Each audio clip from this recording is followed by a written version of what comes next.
RCR, la red que comunica y une al Perú.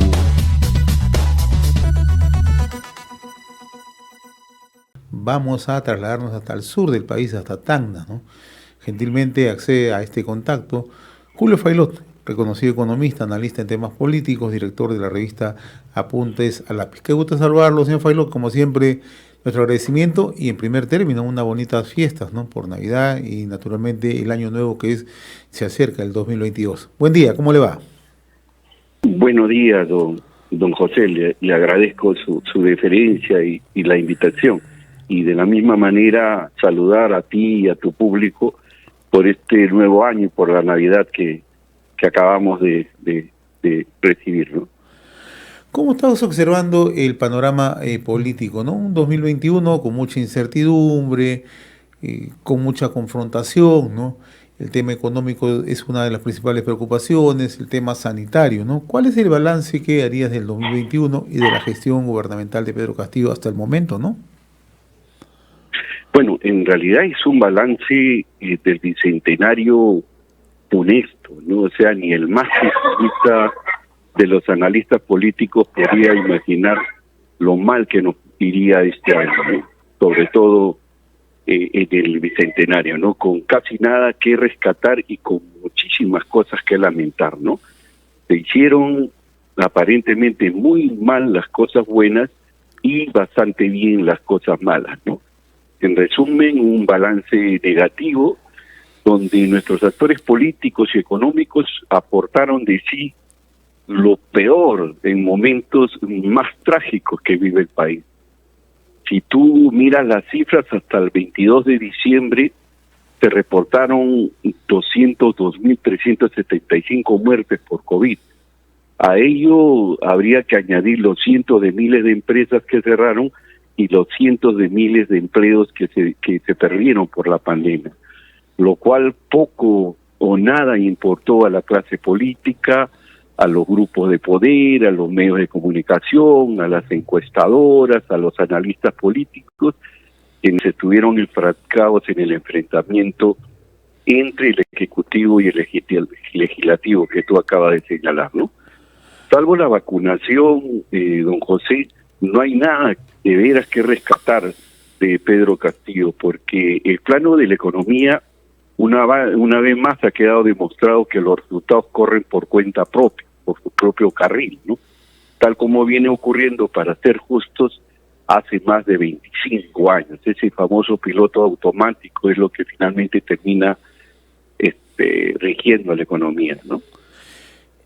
¿Qué es lo que desde la perspectiva del contexto político se puede hacer hacia adelante, ¿no? Usted ha trazado un escenario bastante crítico, ¿no? En este año 2021, ¿no? La crisis sanitaria, no hay un enfoque muy claro en el tema económico, la inestabilidad, ¿no? Sobre todo en el tema de las inversiones, ¿no? Pero hay un tema que estamos perdiéndolo de vista, ¿no? Que son el liderazgo, ¿no? O sea, no tenemos liderazgo en el gobierno, ¿no? El gobierno ya ni siquiera actúa con piloto automático, porque hay un desorden. Eso suena duro decirlo, pero hay un desorden, ¿no? ¿Qué agenda mínima tendría que hacer para el 2022 el gobierno, señor Failot? Bueno, en principio se vienen tiempos difíciles para el país, ¿no? Y para todos los peruanos, ¿no? En realidad estamos a merced de un presidente que no tiene brújula y un Congreso petardista que no se atreve a vacarlo, ¿no? Por miedo a perder su curul. Yo en realidad al final del túnel veo muy poco, veo más bien un país adolorido por la clase política, ¿no? Y lamentablemente, yo lamento decirlo, pero estas cosas no van a cesar. O sea, yo todavía siento que va a continuar el enfrentamiento, va a continuar las intentonas de vacancia y sin mayores resultados, porque al final de esto depende de una mayoría que no la va a conseguir, y en tanto y en cuanto el binomio Dina Boluarte y Pedro Castillo estén bastante amarrados, ¿no? De manera que si uno se va, el otro lo sigue en nuevas elecciones generales, lo cual definitivamente eso hace difícil una posibilidad de vacancia, aun cuando la quisiera, ¿no? Ahora, hay agendas, sí, efectivamente hay muchísimas agendas. Una primero es el tema de cómo lograr tener un gabinete, digamos, multipartidario. Yo sé que suena un poco a poco creíble, pero un gabinete que permita recuperar esa gobernabilidad que hemos perdido. Y la agenda básicamente son la misma que el mismo presidente anunció el 28 de julio. Necesitamos la reactivación económica y para eso necesitamos, valga la redundancia, el compromiso de los que más pueden aportar en un momento en la que hay unas sobreganancias importantes. Y yo presumo que esa reunión que hubo, por ejemplo, hace algunos días entre el presidente de la República y 8 altos funcionarios de las empresas mineras, estoy convencido de que por ahí algo se ha tratado con respecto a los aportes y cómo poder enfrentar los temas de fondo, ¿no? Porque haber excluido de la reforma tributaria o de las facultades para la reforma tributaria, financiera y reactivación no ha sido lo más conveniente en plena coyuntura donde la minería está siendo vapuleada, está siendo censurada, ¿no? Yo creo que ahí hay que retroceder un poco y ver la manera cómo es que la actividad minera puede ayudar a que, por ejemplo, se logre, por lo menos en estos años donde pueda haber posibilidades de aporte, que puedan ayudar al proceso de reactivación económica, porque así como vamos, yo dudo que los recursos que actualmente se están obteniendo puedan financiar un proceso de reactivación serio, un proceso de reactivación que beneficie o que llegue a la gente que más lo necesita, que es el principal punto, ¿no?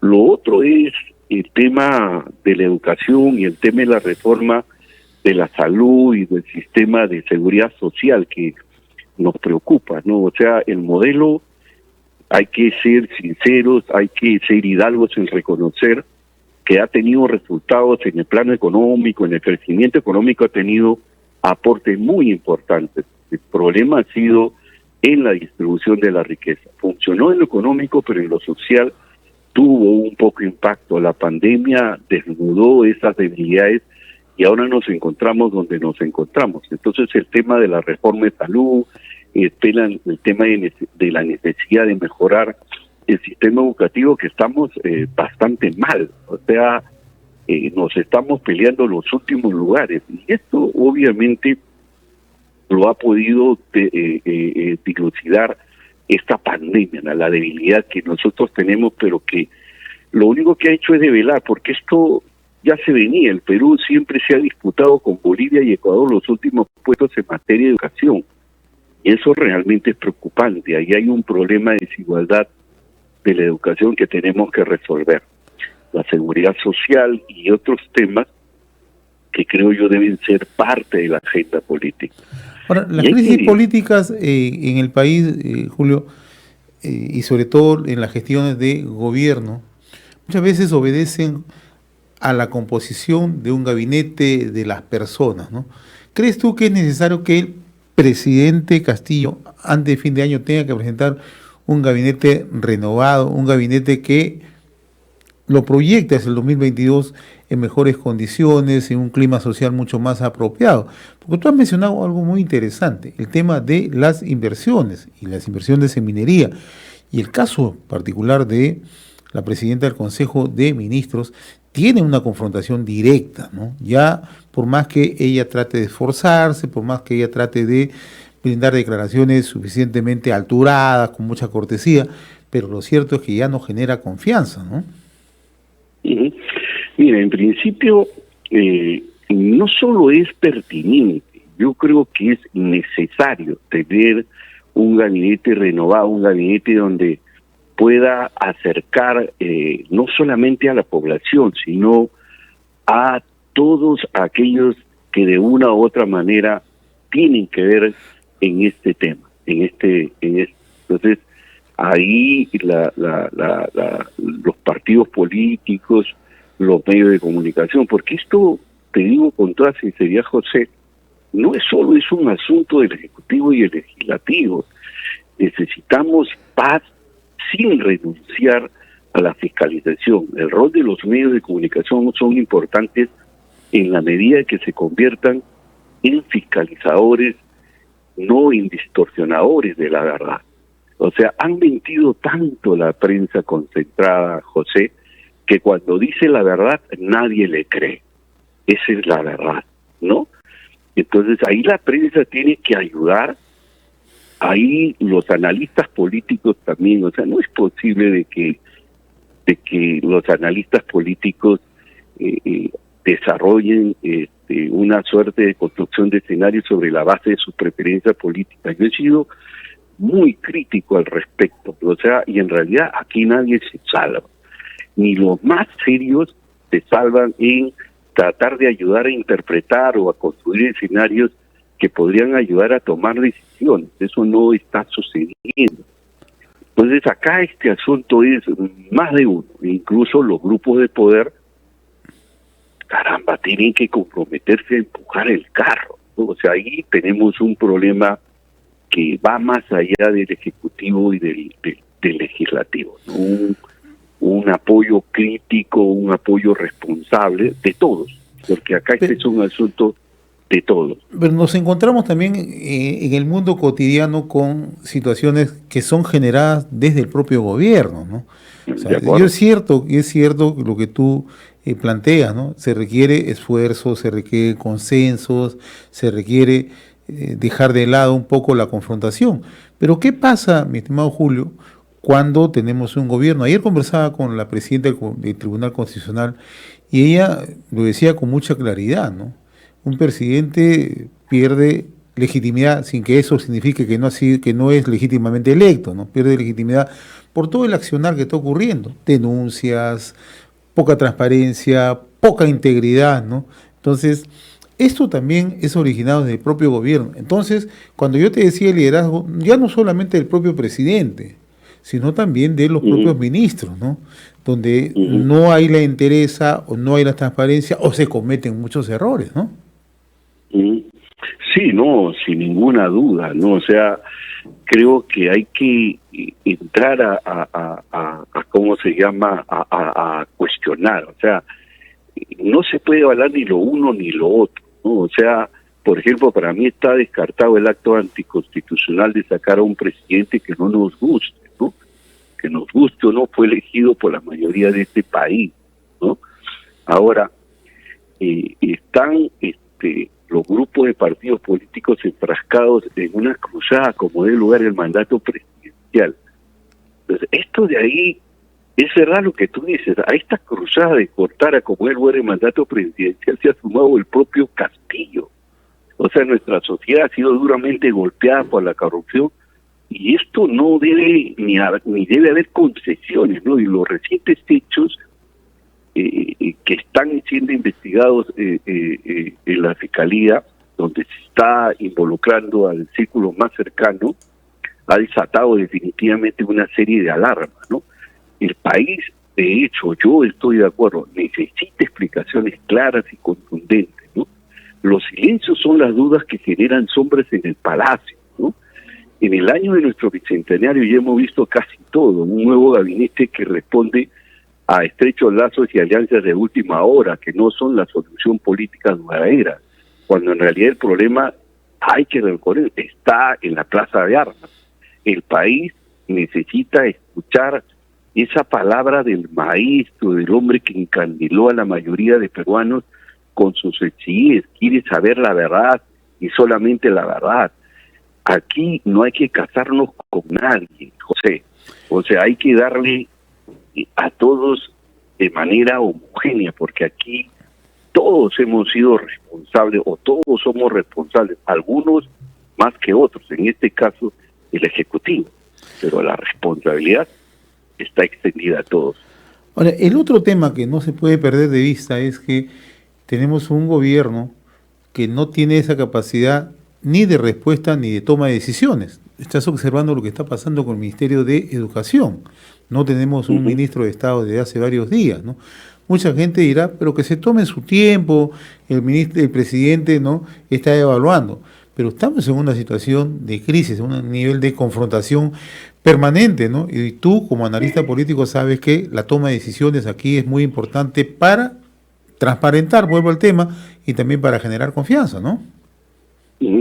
Mira, yo no estoy de acuerdo con ese rollo que se tome su tiempo. No hay tiempo, José, no hay tiempo, en lo absoluto.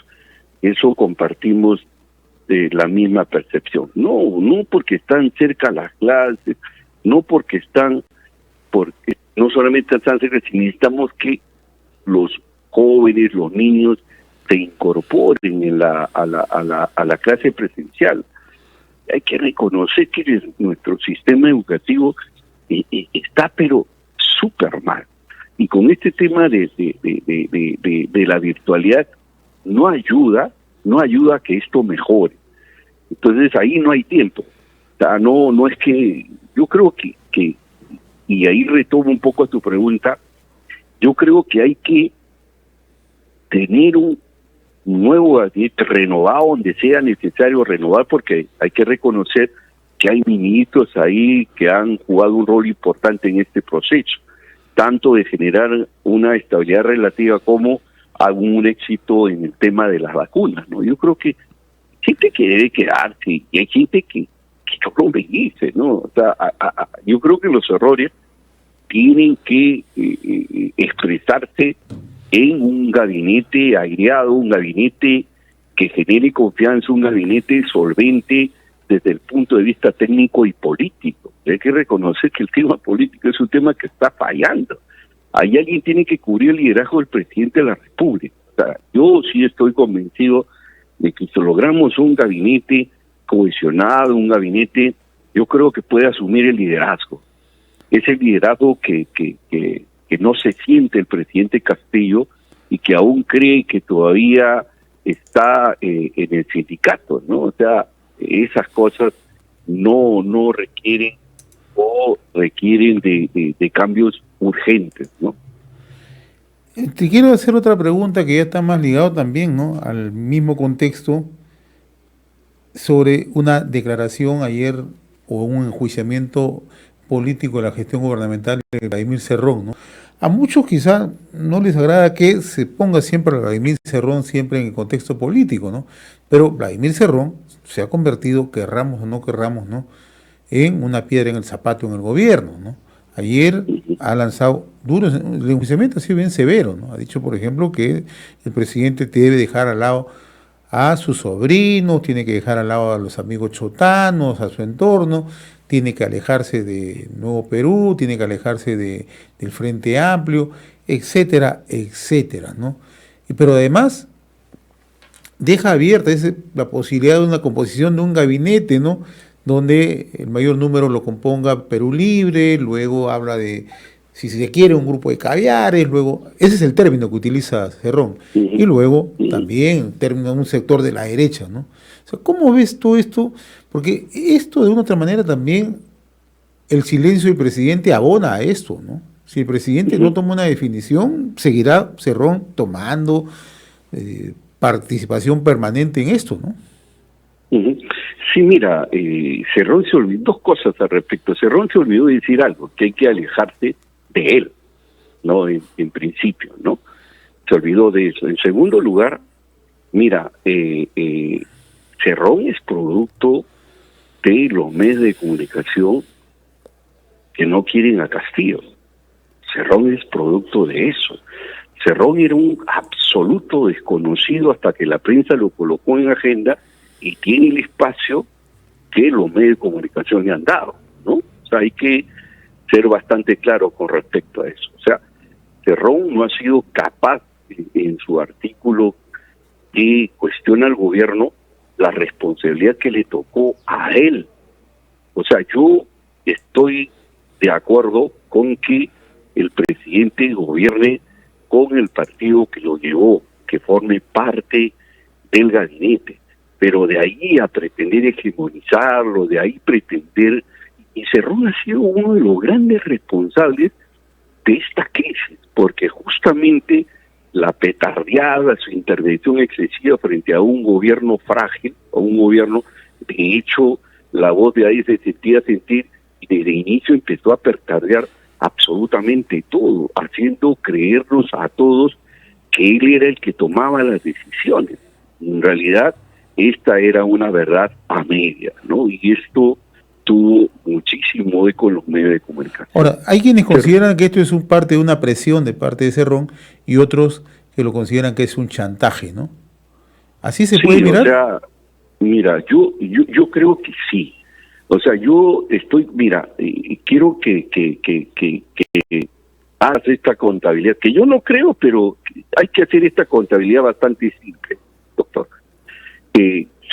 La única manera que vaquen a Castillo es que gran parte de la bancada de Perú Libre, por lo menos 13, que es la que él tiene influencia, vaquen a Castillo.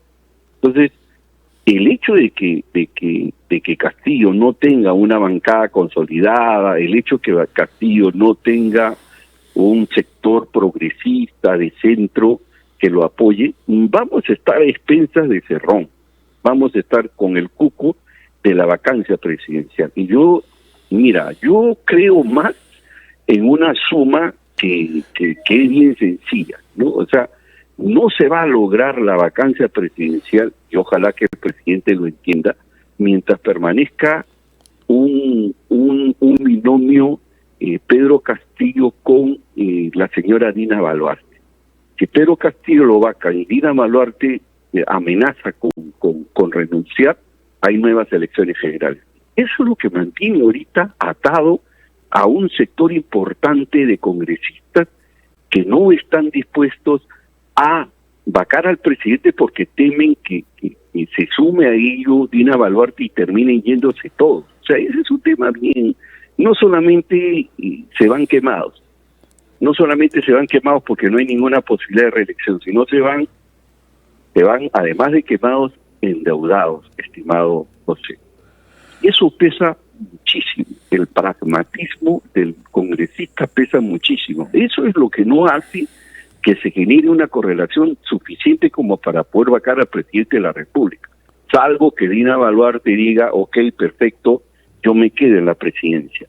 No hay otra manera, estimado José. Entonces, si ese escenario está, ya pues deberían decirlo y podríamos llegar a un acuerdo político donde el tema de fondo sea ni disolución ni vacancia, porque este es un tema que perjudica a todos los peruanos, además de la clase política propiamente hablada. Estamos al año 2022, donde va a haber nuevas elecciones para gobernadores y para gobiernos locales. Y esto de aquí, lo que está sucediendo aquí, José, tenlo por seguro, esto se va a reflejar en estas elecciones municipales y regionales, donde todos van a perder, absolutamente. Yo estoy convencido que estos alcaldes que salen elegidos con 11%, el alcalde de Arequipa, por ejemplo, disculpa que cambie de esto, pero quiero darte unos datos. El alcalde de Arequipa salió elegido con 11%. Omar Candia, doctor, sí. Con 11%. El alcalde de Moquegua salió elegido con 16%. El alcalde de Tacna salió elegido con 12%. El alcalde del Cusco salió elegido con 17%. Mira, 17%. Una fragilidad, o sea, de todo punto de vista. Pero eso es producto de toda la acumulación de desconfianza que se está generando en el país. En la clase política, cada día, ¿no? Exacto. Y si tú me preguntas cuál ha sido el objetivo electoral, te vas a caer de espaldas. 56% en promedio no ha votado en las elecciones. Y nadie dice eso. O sea, el tema de la desconfianza es un tema que está jalando cola y está permitiendo que cualquier persona que no tenga respaldo termine siendo una autoridad. Y eso realmente hay que exigirlo, hay que gritarlo si es necesario hacerlo, José. Todas estas cosas es producto del deterioro de la clase política. Lo único que hace la población es expresar su desconfianza en las urnas. O no vota por ninguno, y al final salen elegidos con una precariedad absoluta, sin ningún tipo de respaldo. Muy bien, mi estimado Julio, yo como siempre te agradezco la amabilidad de compartir esta comunicación directamente desde Tacna, ¿no? Y antes de culminar, desearte un bonito 2022, ¿no? Que creo que los peruanos miremos con un poco de optimismo toda esta situación, ojalá que cambie para bien de toda la ciudadanía. Como siempre, un fuerte abrazo y gracias por atender la comunicación con RCR, Julio Failot. RCR, la red que comunica y une al Perú.